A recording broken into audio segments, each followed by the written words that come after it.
Excellent, thank you. All right, hi everyone, I'm Jeff. I'm from Vinted. I will not be talking today about why you should be joining Vinted to work for us. I'll be talking about the problems that we have that we could potentially solve together by collaborating with academia and with the researchers in Lithuania and across the world. So we do take science seriously at Vinted.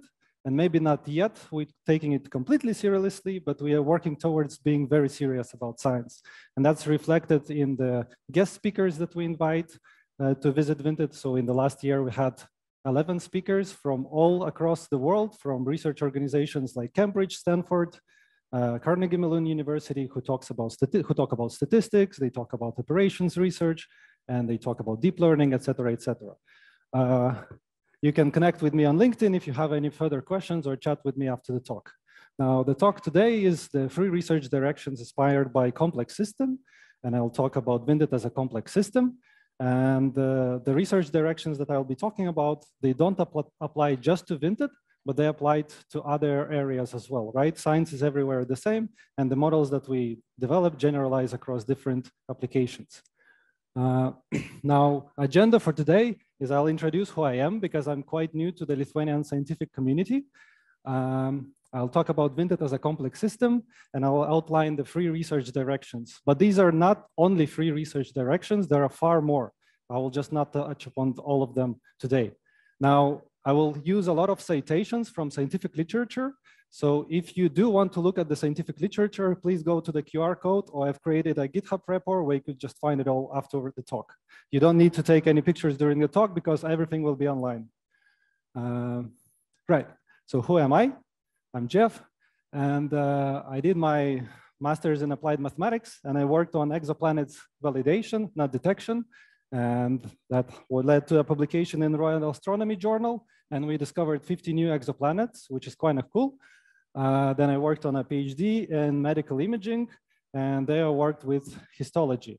The 2 papers are the primary outcomes. One was published at CVPR, which is the top computer vision conference, and the other one was presented at the European Congress for Digital Pathology, and this is currently being licensed to a large pharmaceutical company for cancer research. And then I worked for a while as a senior statistical scientist for a company called Servest, where we primarily worked with climate modeling and the impacts of climate modeling to businesses and governments. So there was a lot of work with Bayesian statistics there. But the most exciting thing I did there was to work with research residents, and we had them produce different research outcomes in terms of AI ethics, of systemic algorithms, also worked on conditional denoising of remote sensing images, et cetera, et cetera. And most of these residents published their work at NeurIPS workshops. So that's about me in the past. But now I work at Vinted with this awesome group of people. So these are all more than 80 people in our data science and analytics function at Vinted. And here is me. Some of the people who are in this group are here today as well. So Agne Riklaide, sitting over there, is here as well. Agne, by the way, is one of the people who is currently collaborating with Stanford research group, Ramesh Johari's research group, working with Hannah Kohan-Lee on interference in randomized controlled trials. And I'll touch briefly upon that today. Now, the mission of our whole group here is to make data obvious throughout Vinted. And this is quite a challenging mission, and I'll talk about that in a few seconds. But what I've been doing on Vinted specifically is for the past year, I've worked as a team lead of a machine learning team, 11 people across Berlin and Vilnius, who worked on all areas of science from computer vision, natural language processing, causal inference, adaptive experimentation. And now I'm forming a new team for causal inference and experimentation, which will be working specifically with making sure that we're doing measurements right all across Vinted. So the task that we have, the mission that we need to reach is quite complex because we're working with a complex system. We need to measure what's going on in our complex system, and we need to make an intervention within the complex system to achieve our certain business goals. And that creates a feedback loop. And as you know, most often in science, we work with stationary environments where nothing changes. But because we constantly intervene within that environment, the environment is no longer stationary. The usual assumptions that we have no longer work. So what do I mean by that? We can imagine the whole of Vinted as a complex system. And those who work with networks and graphs would realize that here I'm representing a graph, kind of in an illustrative way. We can have the whole of Vinted marketplace where people transact with one another, sell jeans, shirts, shoes, whatever. And we have the company itself, which is also, you can view it as a network. We have backend people, we have personalization algorithms, marketing, infrastructure, shipping, front end, all sorts of business aspects of Vinted. And they all have to make intervention within the marketplace to achieve certain business goals. And when we deal with such complicated environment, well, the measurement just becomes complex. And at every level of this complex system, at every level of the here, we have research ideas and applications to match, to make causal measurements at Vinted better. And I put here in causal in brackets because not all measurements that we do don't necessarily have to be causal, because making causal measurements is hard. And as a result, matching these research ideas and applications will help us achieve our mission of making data obvious all across Vinted. Hopefully it's all clear up to now. Nod if it is. Okay, thank you. And causality in complex systems requires experimentation. So what do I mean by experimentation? Now we unfortunately are in this period of a pandemic, and we have vaccine trials development. And to determine the causal impact of vaccines on a particular development of a particular disease, we have to do randomized controlled trials where we split into control and test groups, and we see what happens. We apply that same principle all across Vinted. So here is an example from Microsoft. This is, by the way, for all of the slides, I include citations at the bottom, but they will also be available online on the QR code that's shown. So this is an example from Microsoft. They were working on their search engine Bing.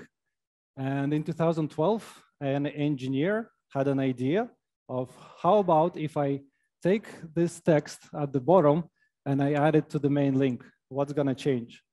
And because they have a very well-developed experimentation platform to run randomized controlled trials, the engineer was able to just implement the change, start the control and the treatment group, and see what happens. And just over the same night, the revenue started to increase by 12% in the test group, and it led to the income of 100 million per year increase on an annual basis from that simple change. And that has very important implications in business. This is also very important to realize for business managers, that it's very hard to assess the value of an idea. Ideally, you would want to experiment and see what actually works and what doesn't. Small changes can have big impact. And because small changes can have big impacts, you want to experiment with many ideas and let anyone at the company be able to experiment. So for example, Bing, this is just Bing, the search engine of Microsoft, around 10,000 of experiments a year.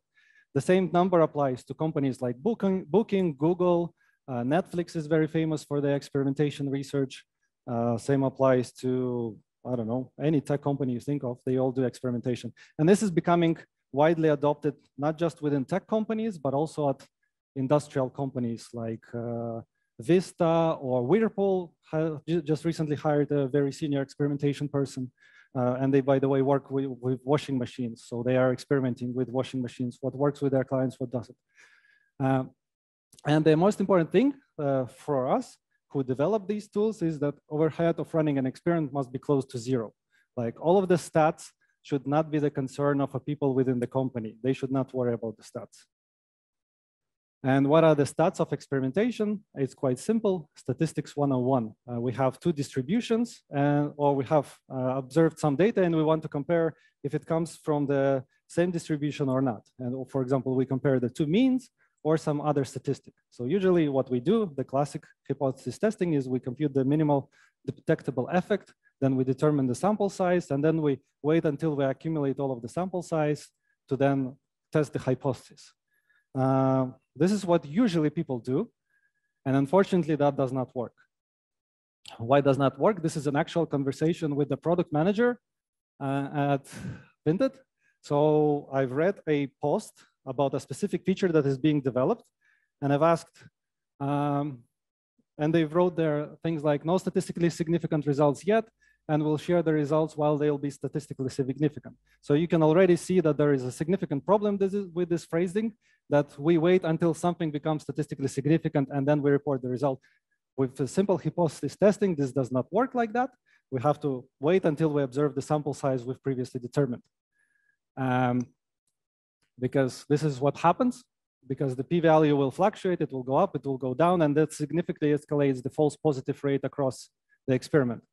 And if you think in terms of 10,000 experiments across the whole company, you will have a lot of these experiments showing false positive results, which will lead to wrong business decisions across the company.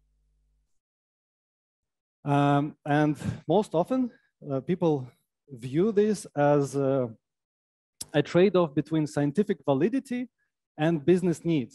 That, okay, we can forget about us doing wrong science, but what matters is that we're doing business decision right. And this is something that David Hand talks about here, that we often choose statistical methods that take superficial view of clients' research questions, not just clients, but also our stakeholders or our co-employees. And we adopt techniques which have solid history, like traditional hypothesis testing we learn in university or school, which have sound mathematical basis, we're kind of familiar with them, or have readily available software. So that happens quite a lot. We all do that. I've done that. First thing we Google, okay, is there a model that solves this particular problem? Okay, the code is available. Import, I don't know, sklearn, Python, and go on with the work. But what that forces us to do is we don't consider in depth the questions that we are asking. Is it the right question that we're asking? And that's what science is about, and that's what this talk is about as well. Or those who are familiar with Bayesian statistics, what we have actually here is model misspecification. We're applying wrong model to the task that we're solving. And actually what would be the right approach here is sequential hypothesis testing, where we don't have to pre-compute sample size in advance. But unfortunately, this is quite hard to do because with that, we have to make assumptions and we need to test if these assumptions apply in practice. Moreover, every different sequential hypothesis testing has different trade-offs to make. So for example, here are 3 papers published in the last 6 years. So the first one actually comes from Microsoft. They have very strong experimentation group. And what they argue there is that we should not use frequentist statistical tests because of the problems I've mentioned, and instead we should use Bayes factor. Bayes factor is where we compare 2 possible models and which of these models explains our data best. But the thing with Bayes factor, it fluctuates just like p-value, and it requires higher effort from the stakeholders that we have to interpret the results. And there's not necessarily the problem with it, it's just a trade-off that I'm describing here. Now, Ramesh Johari, with whose PhD student Agne collaborates, he published a paper in 2017 on mixture probability ratios for sequential testing. Where using mixture probability ratios, they show that you're able to get always valid p-values, which also comes with the trade-offs because there are hyperparameters there which you need to infer using past experimental data. But we are never sure if past experimental data applies to the new experimental data. And finally, the work from Carnegie Mellon and Berkeley on sequential hypothesis test, or in this case, they talk about them as confidence intervals. And they promise that their hypothesis testing methods are time uniform. So it means you can stop your experiment at any time. They don't need asymptoticity assumptions. And overall, very great. But they're computationally quite hard. And also, I just don't understand this paper. So the first research direction that would be extremely valuable for us, and it's kind of a low-hanging fruit currently within the research community. And generally, as researchers, we look for low-hanging fruits and where we can quickly fill the gap within the existing knowledge. So we need a systematic study and review of sequential testing methods and how they apply in industry and in challenging testing methods. So ASOS, I don't know if people are familiar with ASOS, they also deal with close. They recently published their data set of experimental data, and they've tested not all of this, but just 2 of these methods in practice. And actually, the answer was, we have no clue what works. So you can partner up with us or join us if you want to. And we need to review existing methods extensively, simulate a data generating process, and compare these methods. Because if we simulate a challenging data generating process, we have the ground truth, and then we're able to get some intuition as to what works, what doesn't work.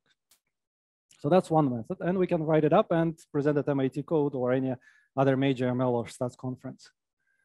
Now, next topic, let's see how we're doing on time. Next topic is Bayesian optimization. And this is particularly exciting topic to me because Bayesian optimization is like, we have quite a strong culture of Bayesian optimization in Lithuania. And I'd like us to continue with that culture. This is an example of a advertisement system from Microsoft where you have a machine learning model that produces the scores of how likely a given ad is going to be clicked on given the query that the user submits and where the ad should be placed and for what price it should be sold. And this is done by machine learning models. We can view machine learning model as a box. Usually people view it as a box here, where we have some training data, learning algorithm, we get some offline metric like, for, I don't know, accuracy of one score, and then we apply it to test data. Unfortunately, this is falling short of what matters in practice. What matters mostly in practice is online metric. This is sell-through rate, click-through rate, et cetera, et cetera. And we can view this whole system as a box within which we input the hyperparameters, we tune the whole training process, and we deploy the model, and we get the performance online. So one thing, usually the loss function here will be a trade-off between different business objectives that we want to reach. And that's why these hyperparameters matter, because ultimately it's them that determine the trade-off between the losses and have impact on online metric. And this applies not just to ad systems, but also to recommender systems and many other online systems. So for that to work, we also have to do experimentation, where we have a control model with previous hyperparameters. Then we intervene on the causal graph, and we see what the performance would be in the test group. But in fact, we have to, because we work with this box where there are loads of hyperparameters. Oh, one slide is missing. Oh, here it is. Because we'll work with a lot of these models, we have to have multiple treatment arms and test them all and see which one of the hyperparameter sets works best. We have quite a lot of work in Lithuania on Bayesian optimization, which is actually used very widely at companies like Lyft, Facebook, Google, and there are still unanswered questions there, specifically because the observation of online metric that we get is quite noisy. There are also many arms that we consider, and this is specifically that I'm going to talk about. Because there are multiple arms that we are considering, none of the existing work in Bayesian optimization accounts for multiple hypothesis testing. Literally, there is no publication, and just last month, this appeared at NeurIPS, a unified framework for bandit multiple testing, but it has not yet been applied to Bayesian optimization settings. So this is literally a low-hanging fruit. You could take any of the Bayesian optimization standard toy problem, make multiple arms, make the objective noisy, and see if you have problems with multiple testing. And if you do, you simply take some of the existing false detection rates algorithms and apply it, merge it with Bayesian optimization, and you have a paper right there. And we could do it together as well. Now, the final point, the most kind of abstract research direction, is the organizational behavior and experimentation. Because we want to scale to the point that no decision at Vinted, like in other companies, are made without solid experimental data to back it up. That will have an impact on the whole culture of the company. And people study that. Because all of the backenders, front-enders, infrastructure, marketing, all of their decisions have to be tested. All of these tests will interact with one another. This will also have impact on how business managers make decisions, how they tell their teams what to work on. We want to know what impact that might have, so we can simulate that. In fact, this has already started. So this was a PhD thesis by Alexander Fabian. He worked sort of on the micro aspects of experimentation impacts on the company. And now he works at Microsoft experimentation team. And then just in April this year, this work appeared from Harvard Business School. on experimentation approaches to strategy and innovation, where they study what impact experimentation has on the management. And there is a massive gap here, because a lot of things happen in the company that literature does not talk about. What's importantly, we can view a number of experiments done at the company and time as a generative process itself. So we initiate, we sample hypothesis from some discrete process. That hypothesis has some true outcome. Is it true? Is it not true? And then we can write the whole process down, and we can see, this is, by the way, universal holdout group. So we want to keep always some members in control so that we overall every quarter can evaluate how well are we doing. And then different teams conduct the experiment. And we can study that from asynchronous online testing of multiple hypotheses point of view. So this is work from Berkeley Statistics Department by Michael Jordan, where they elaborate the generative process of testing multiple hypotheses asynchronously and what that means for the overall power that the organization has to detect different hypotheses. And there is also work in terms of writing down how the generative process of the whole organization looks in terms of testing multiple hypotheses. So this is a paper also from April, The Politics of Experimentation. And what they show is that if the company has decentralized decision-making due to experimentation, it can lead to product managers to optimize very shallow returns and not make big bets. But they miss a lot of things that actually happen in industry in practice, where one central experimentation team always checks every experiment if it has negative impacts on any other features of the product. So again, we could incorporate all of that knowledge into combining these two papers and study what positive impact experimentation has on the company. And that might lead to some important outcomes in terms of how we organize the companies and how we do decision-making in the company. And again, the same principle, you can, the gap in the literature, you can study the experimentation across the whole of the organization, write down the generative process. And there is quite a lot of literature plus the knowledge that we have within the company on what are the underlying distributions on the returns of different hypotheses that you test. And pretty much also a low-hanging fruit. Now, that's it for the talk.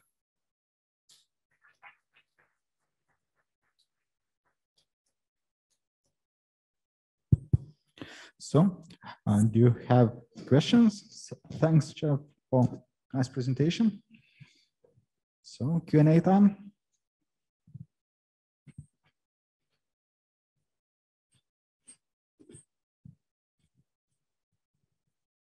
Cheers. Thanks, that was good. So, any non-low hanging fruit in terms of research? Yes.